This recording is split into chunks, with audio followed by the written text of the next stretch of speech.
أعوذ بالله السميع العليم بسم الله الرحمن الرحيم اللهم صل على سيدنا محمد الفاتح لما أغلق والكاتم لما سبق ناصر الحق بالحق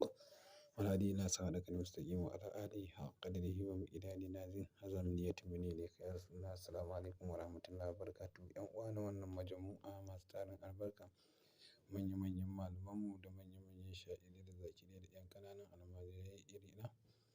farkon nan ba tsakiyar nan ba ƙarshen nan ba ina mana barka da wannan rana mai tarin albarka ‘yan uwa sakamakon uzururruka dai da rashin samun lokaci da kuma ayyuka da suke hannunmu yasa kwana biyu kuka ji mu shiru to amma daga cikin ‘yan uwa akwai masu kira su ce suna buƙatar kaza suna to amma dai cikin yardar ubangiji yau mun samu lokaci mun kawo muku sirrin nan da ake ta tambaya wannan ne sirri majhuri ne sirri ne mai ci ko ka sa a yi ma ko ki yi ko ka yi mace za ta iya yi namiji zai iya yi za a iya miki za a iya maka da farman annabi da alqur'ani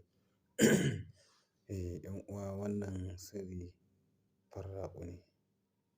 amma mutum ya ji tsoron Allah indai ba akan wani dalili mai ƙarfi za a yi shi ba ko kuma ɗan uwanka ne ake so a raba shi da wata ba mutumiyar kirki ba ne ko wata ce ake so a raba ta da shi ba mutumin kirki ba ne ko dai da sai sauransu ba ma sai na faɗa ba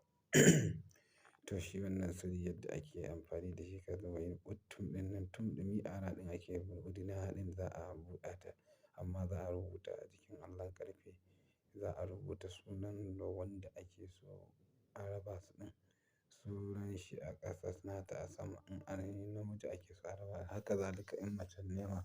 sunanta a sama nashi a ƙasa to in an rubuta za a samu allon ƙarfen nan za a hura wuta rige-rige gaushin nan za a dinga wurdin wa'in uttum udina Allah ka raba wance da wane ko kuma Allah ka raba wane da wance